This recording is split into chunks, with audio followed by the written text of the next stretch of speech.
I'm Dr. Uttam Shiralkar, a psychiatrist in England. One of the commonalities between America and India is political polarization. In the USA, Republican and Democratic supporters fight with each other, just like in India, where the BJP and opposition fight. In both countries, the media blames the politician for this polarization, and politicians blame the media. In this to and fro blame game between the media and politicians, there is another entrant in the USA: mental health professionals. Yes, psychiatrists like me. One may expect the psychiatrist to control the fire of polarization. However, I saw an interview in which the psychiatrist crossed the professional boundaries and, in my view, abused the knowledge to worsen the polarization.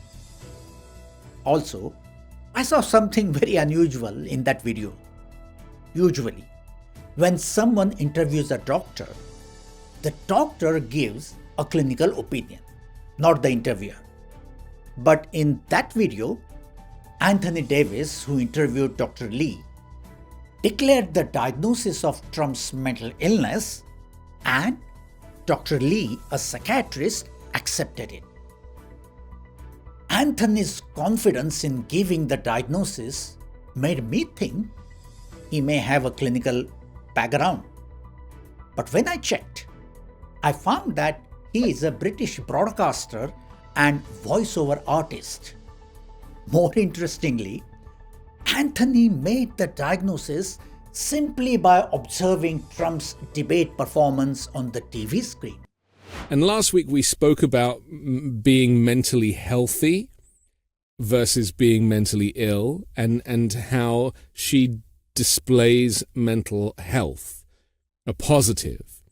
And that was for me because, there was a white line between the two of them as they were presented on the screen. It was like Exhibit A and Exhibit B, and it's like, this is what happens if you don't look after your mental health, and this is what happens if you do look after your mental health. He really exhibited many signs of being very seriously and deeply emotionally compromised. Absolutely. I must confess, we doctors don't get trained to make diagnosis simply by looking at a person on a screen. I don't know if voiceover artists may have that special skills, and maybe that is what impressed Dr. Lee, and she agreed with Anthony immediately. Later in the interview, I heard Dr. Lee saying, The most dangerous personalities are often the most deceptive. It's called a mask of sanity. People would mistake them for the most compassionate, likable, charming, and even ideal figure for the role or for the relationship.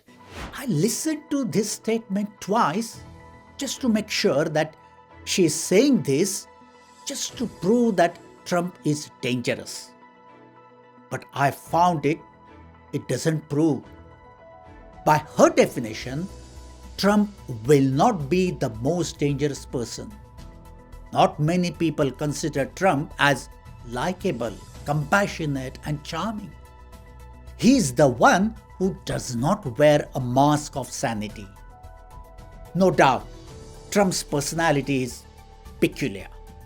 He is flamboyant and says things that many people would prefer not to say. We also need to make a difference between person's character and mental health. Most people who do wrong things are not mentally ill. So, attributing all the bad things Trump has done to his mental illness is a disservice to the profession. I will give my opinion about him later, but for now, I will talk about one side of Trump's psychology. That interview is for more than an hour. I won't test your patience with details, but I will include the link in the description. I will use the term Dr. Lee referred to, the mask of sanity. and say that in the video, she was wearing a professional's mask to hide political face.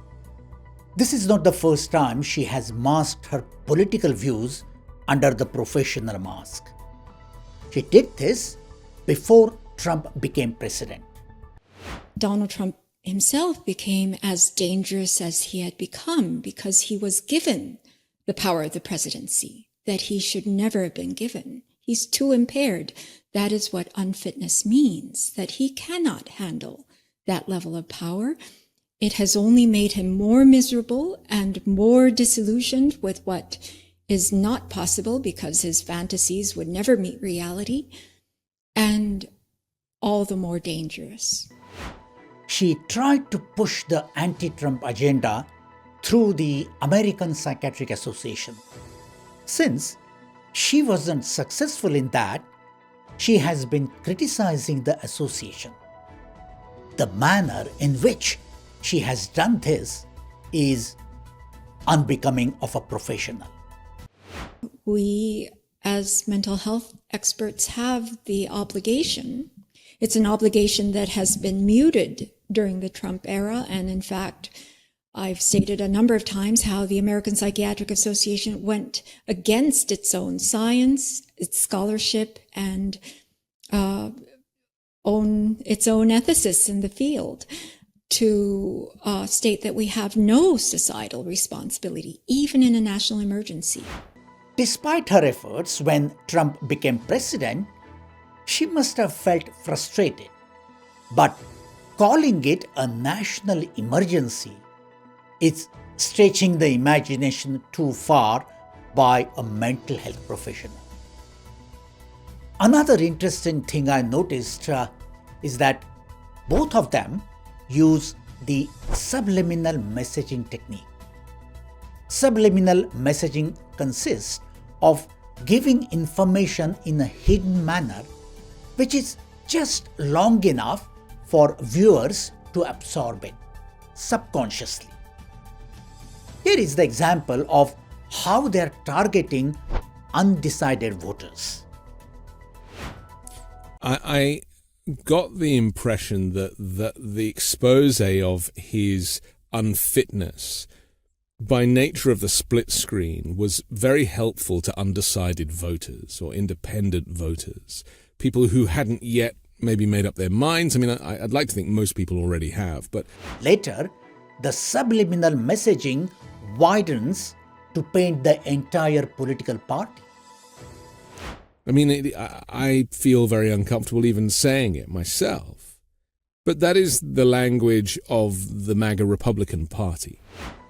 After the two assassination attempts, Trump has accused political opponents for creating a narrative to make him a target.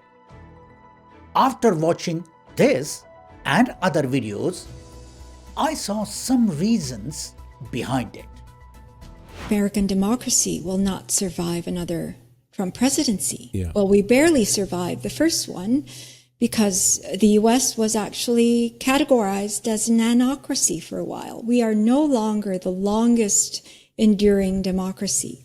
It's remarkable, isn't it, that Yes. he's even allowed to run for president, considering the mental health, but most importantly, his hate for the democracy that is the United States. Donald Trump has spread his symptoms in a way that has compromised the entire nation's mental health. So voting Democrat this time around may be voting for mental health versus mental pathology. In my view, like anyone, mental health professionals can have strong political views. Still, considering so much going on in the world, they should use their knowledge to make things better rather than manipulating people. This kind of abuse of mental professional skills is a grave warning of where polarization could take us, be it USA or India. After painting a horrific picture of a country for more than an hour, finally, Dr. Lee gave only two choices. First, vote for the Democratic Party, and second, read her book on Trump. If Trump wins this election, she recommended his staff should use her book to handle Trump, just like John Kelly, the former White House Chief of Staff, did.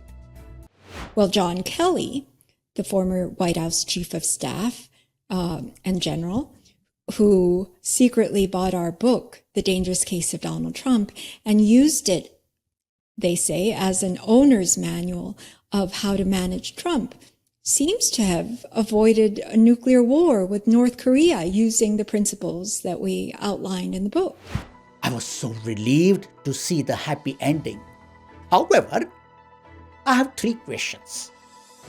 I believe people buy only certain kinds of books secretly. Why did John Kelly buy her book secretly? The second question is, if she knew a simple solution for saving the country is to read her book, why did she rant, psychobabble and scare for so long? And the last question is, since her book has prevented a nuclear war, when will she apply for a Nobel Peace Prize? Thanks for watching. Please click like if you liked it, share, subscribe and press the bell icon. Thanks.